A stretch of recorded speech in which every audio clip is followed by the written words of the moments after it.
Bienvenidos a nuestra inversión de hoy. Nos adentramos en un tema complejo, Ajá. la intersección de los derechos de la infancia, Sí. los conflictos armados y el derecho internacional. ¡Guau! Tenemos textos legales, extractos académicos e informes humanitarios. Una combinación. Una combinación perfecta para obtener una visión multifacética, preparados para zambullirnos en este asunto tan crucial. Por supuesto, es fundamental entender cómo la guerra impacta en los niños y qué marcos legales existen para protegerlos. Totalmente. Y me impacta un dato que he visto en las fuentes en algunos países. ¿Qué? Más de la mitad de las víctimas de los conflictos armados son niños. Es una cifra alarmante que nos recuerda la urgencia de este tema y para comprender mejor el contexto legal, creo que es importante tener en cuenta la evolución del derecho internacional humanitario, también conocido como derecho de la guerra. Claro, el derecho a la guerra suena un poco contradictorio, ¿no? Mm. ¿Cómo se regula algo tan terrible como la guerra? Bueno, precisamente el objetivo del derecho internacional humanitario es ese, limitar los efectos de los conflictos armados. Sus raíces son antiguas, pero el foco en la protección de la infancia se intensificó en el siglo XX con tratados como los Convenios de Ginebra. Hablando de tratados en las fuentes, aparecen términos como jus in bello y jus ad bellum. Sí. ¿Podrías aclararnos la diferencia? Claro, jus ad bellum se refiere al derecho a la guerra, es decir, cuando es legal recurrir a la fuerza armada, mientras que jus ad bello se centra en el derecho en la guerra, regulando la conducta de las partes durante un conflicto.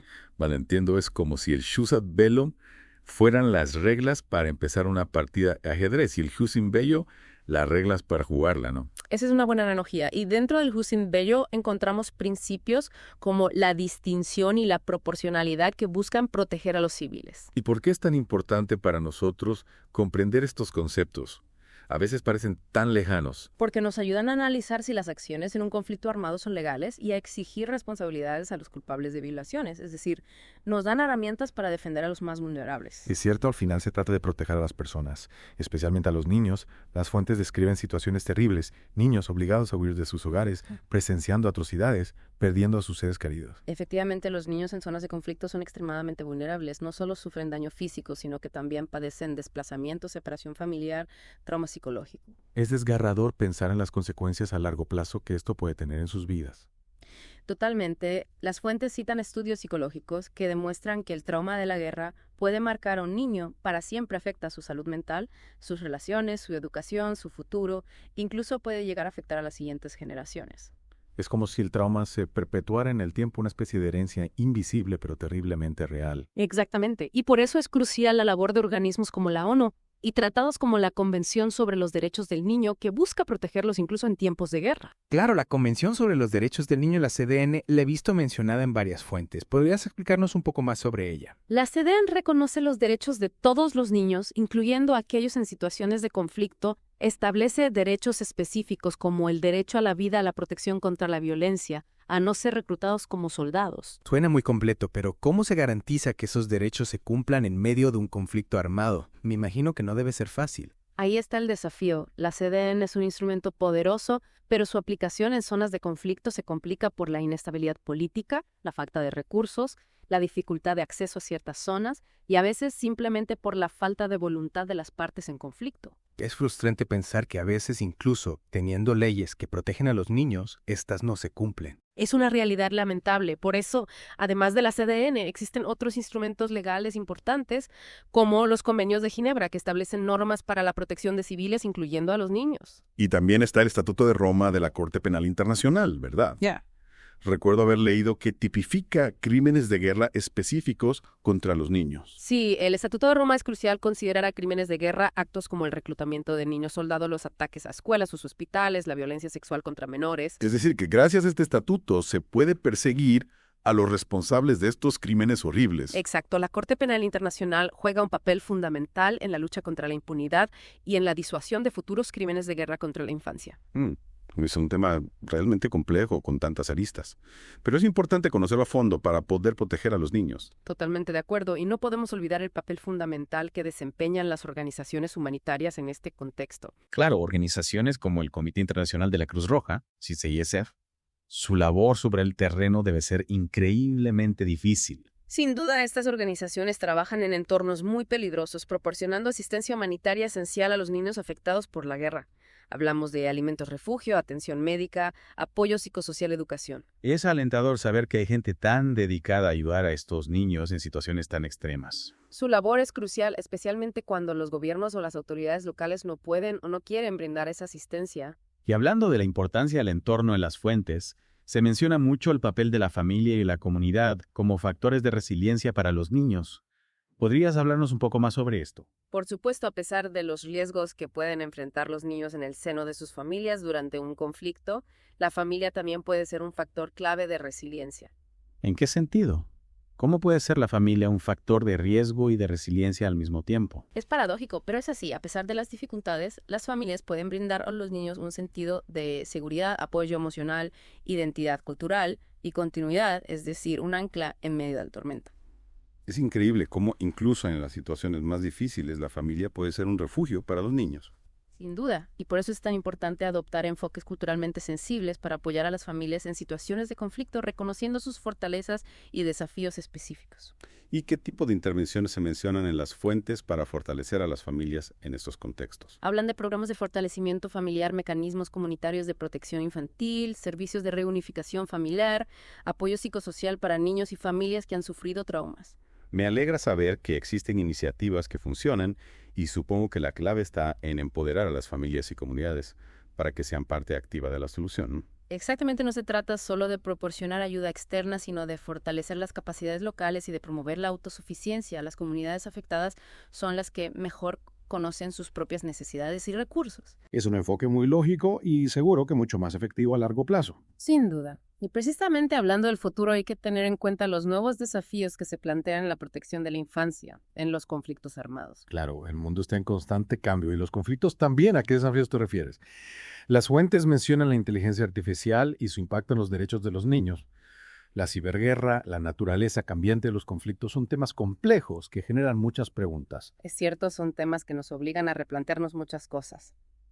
¿Y cómo crees que podrían afectar estas tendencias al futuro de la protección infantil? ¿Qué preguntas debemos hacernos? La inteligencia artificial, por ejemplo, plantea desafíos en relación con la privacidad, la discriminación y el acceso a la información. La ciberguerra introduce nuevas formas de violencia y vulnerabilidades para los niños.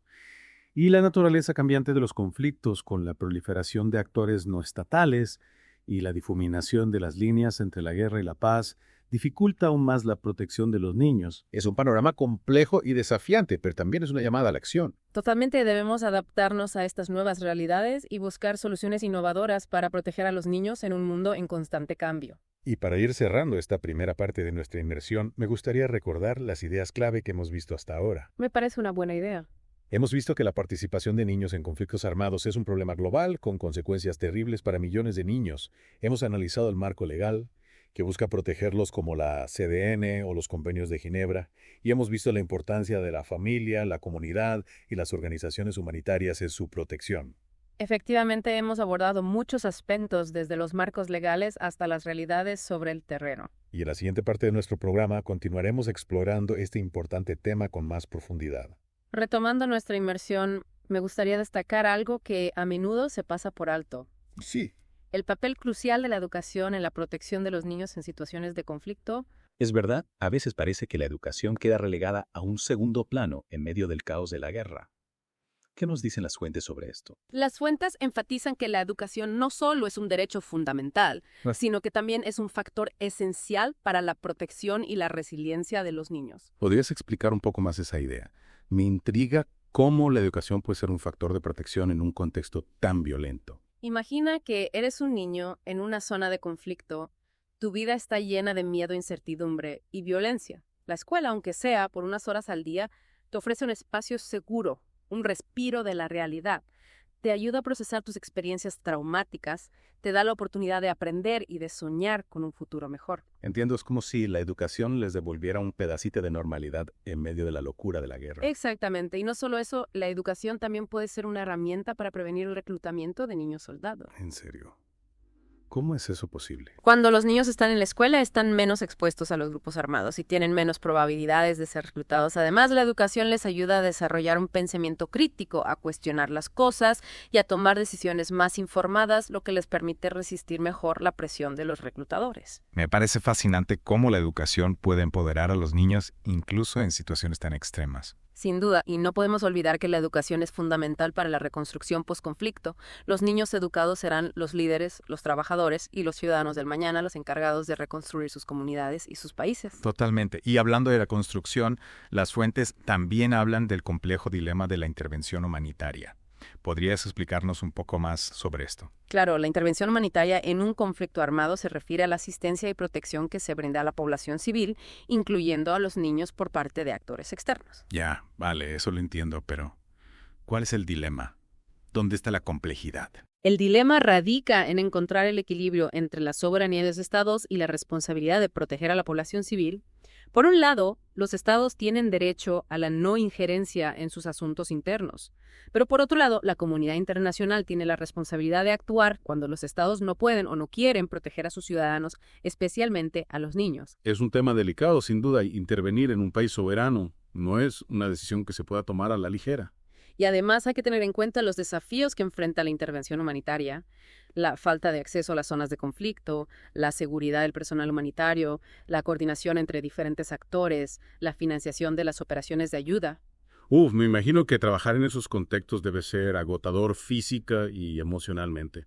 Sin duda, y también existe el riesgo de que la intervención humanitaria sea manipulada por intereses políticos o que tenga consecuencias negativas no deseadas. Por ejemplo, no se me ocurre cómo podría pasar eso. A veces la ayuda humanitaria puede ser utilizada para financiar a grupos armados o para prolongar un conflicto, o puede generar dependencia en las comunidades afectadas, debilitando su capacidad de autosuficiencia. Es increíble cómo una buena intención puede acabar teniendo consecuencias tan negativas. Por eso las fuentes insisten en la importancia de un enfoque basado en principios para la intervención humanitaria, guiado por los principios de humanidad, imparcialidad, neutralidad e independencia. ¿Y qué consisten esos principios? El principio de humanidad implica responder a las necesidades de todas las personas afectadas por un conflicto sin discriminación. La imparcialidad significa que la ayuda se brinda en función de la necesidad, no de la afiliación política, religiosa o étnica. La neutralidad implica no tomar partido en un conflicto armado. Y la independencia significa que la acción humanitaria no está sujeta a la influencia de ningún gobierno o grupo armado. Es una guía ética fundamental para la acción humanitaria. Sin esos principios, la ayuda podría convertirse en un arma más del conflicto. Exacto. Y además de esos principios, las fuentes también resaltan la importancia de la participación de las comunidades afectadas en la planificación e implementación de la ayuda humanitaria. ¿Por qué es tan importante esa participación? Porque permite asegurar que la ayuda responde a las necesidades reales de la población, que es culturalmente apropiada y que promueve la autosuficiencia. Es decir, que no se trata de imponer soluciones desde fuera, sino de trabajar codo con las comunidades afectadas. Precisamente la intervención humanitaria no debe ser un acto de caridad, sino un proceso de colaboración para reconstruir vidas con dignidad. Y hablando de reconstruir vidas, las fuentes mencionan la importancia de atender las necesidades psicosociales de los niños en situaciones posconflicto. Es un aspecto fundamental. El trauma psicológico que sufren los niños como consecuencia de la guerra puede tener un impacto devastador y duradero en sus vidas. ¿Qué tipo de intervenciones se recomiendan para abordar este tipo de trauma? Las fuentes hablan del apoyo psicosocial, que incluye la terapia individual y grupal, el apoyo familiar, las actividades recreativas y la educación para la paz. Es un abanico de herramientas para ayudarles a sanar las heridas emocionales causadas por la guerra. Exacto. El objetivo es ayudar a los niños a procesar sus experiencias traumáticas, a desarrollar mecanismos de enfrentamiento saludables, a reconstruir su autoestima y a recuperar un sentido de esperanza y bienestar.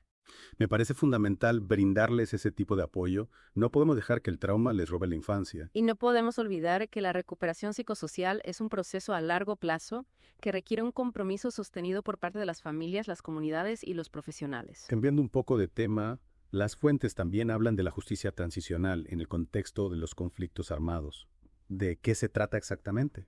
La justicia transicional se refiere a los procesos que las sociedades emprenden para abordar las violaciones masivas de derechos humanos cometidas durante un conflicto armado con el objetivo de promover la paz, la reconciliación y la democracia. Entiendo, es como una forma de sanar las heridas del pasado para poder construir un futuro mejor. Exactamente. Y la justicia transicional incluye una serie de mecanismos como la búsqueda de la verdad, la justicia penal, la reparación a las víctimas, las reformas institucionales y las garantías de no repetición. Suena a un proceso complejo, pero necesario para pasar página y construir una sociedad más justa y pacífica. Sin duda. Y en el contexto de la protección de la infancia, la justicia transicional es fundamental para abordar las causas de su vulnerabilidad, hacer rendir cuentas a los responsables de las violaciones contra ellos, brindarles reparación por los daños sufridos y crear un entorno más seguro y protector. Es decir, que la justicia transicional puede ayudar a romper el ciclo de la violencia y asegurar que los niños no sean victimizados de nuevo. Exactamente. Y las fuentes destacan la importancia de asegurar la participación de los niños en estos procesos de acuerdo con su edad y madurez. ¿Por qué es tan importante que los niños participen en estos procesos?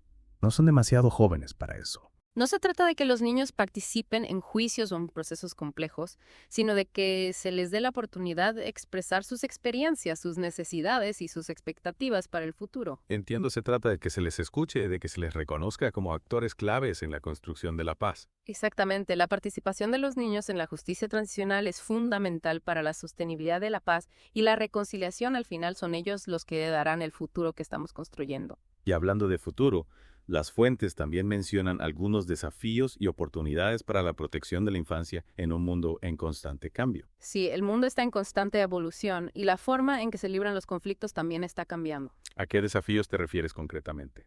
Las fuentes hablan de la necesidad de adaptar los marcos legales y las políticas a las nuevas realidades de los conflictos armados, como la proliferación de actores no estatales, la creciente influencia de la tecnología y los efectos del cambio climático. Son desafíos complejos que requieren soluciones innovadoras y un compromiso firme con la protección de los niños. Sin duda, y las fuentes también destacan la importancia de fortalecer la cooperación internacional, de promover la educación para la paz y de empoderar a los niños y a los jóvenes como agentes de cambio. Es alentador ver que a pesar de los desafíos, también hay oportunidades para mejorar la protección de la infancia en los conflictos armados. Totalmente, la protección de la infancia es una tarea desafiante, pero fundamental, y todos tenemos un papel que jugar para asegurar que los niños puedan crecer en paz, con dignidad y con la oportunidad de desarrollar todo su potencial. En esta última parte de nuestra inmersión, me gustaría centrarme en una idea que me ha llamado mucho la atención al leer las fuentes. Sí. La importancia de cambiar nuestra perspectiva sobre los niños en situaciones de conflicto. Es un punto clave, sin duda. A menudo caemos en la trampa de ver a los niños solo como víctimas pasivas que necesitan ser rescatadas. Sí, es como si nos quedáramos solo con la imagen del niño indefenso sufriendo. Y aunque esa realidad es innegable, las fuentes nos invitan a ir más allá. Exactamente, sin negar su vulnerabilidad, también es crucial reconocer a los niños como agentes de cambio y resiliencia. ¿Y cómo podemos integrar esa visión en la práctica? ¿Qué implica realmente ese cambio de perspectiva? Implica reconocer su capacidad de acción, su agencia a lo largo de esta inmersión. Hemos visto ejemplos de niños que a pesar de las adversidades demuestran una increíble fuerza y capacidad de adaptación, se apoyan mutuamente, cuidan de sus hermanos, participan en la reconstrucción de sus comunidades, alzan su voz para defender sus derechos. Es verdad, me ha impactado mucho leer sobre esos niños que en medio del caos encuentran la manera de ayudar a los demás, de construir un futuro. Y ese potencial es el que debemos potenciar en lugar de centrarnos solo en la asistencia material. Es fundamental invertir en el empoderamiento de los niños, en el fortalecimiento de sus capacidades, en la creación de espacios para que participen en la toma de decisiones que afectan a sus vidas. Es decir, pasar de un modelo paternalista a uno que reconozca su capacidad de ser protagonistas de su propio destino. Exacto, debemos verlos como sujetos de derecho, no como objetos de caridad. Y para terminar me gustaría preguntarte, ¿qué te llevas de esta inmersión profunda? ¿Qué ideas te han resonado con más fuerza? Me quedo con la sensación de que es un tema inmenso, complejo, que nos interpela a todos. No podemos mirar hacia otro lado. La infancia en los conflictos armados es una realidad terrible. Pero también hay esperanza, hay ejemplos de resiliencia, hay personas luchando por un futuro mejor para estos niños. Totalmente de acuerdo, y creo que nuestra responsabilidad como ciudadanos del mundo es múltiple: informarnos, sensibilizarnos, exigir a nuestros gobiernos que cumplan con sus obligaciones internacionales, apoyar a las organizaciones que trabajan en la protección de la infancia. Y sobre todo no olvidar que cada niño, incluso en las circunstancias más difíciles, tiene un potencial inmenso. Sin duda el futuro de millones de niños está en juego. No podemos permitir que la guerra les robe su infancia, sus sueños y su futuro. Muchas gracias por acompañarnos en esta inmersión profunda. Esperamos que haya sido tan enriquecedora para ustedes como lo ha sido para nosotros. Y recuerden, la protección de la infancia en los conflictos armados es una tarea de todos.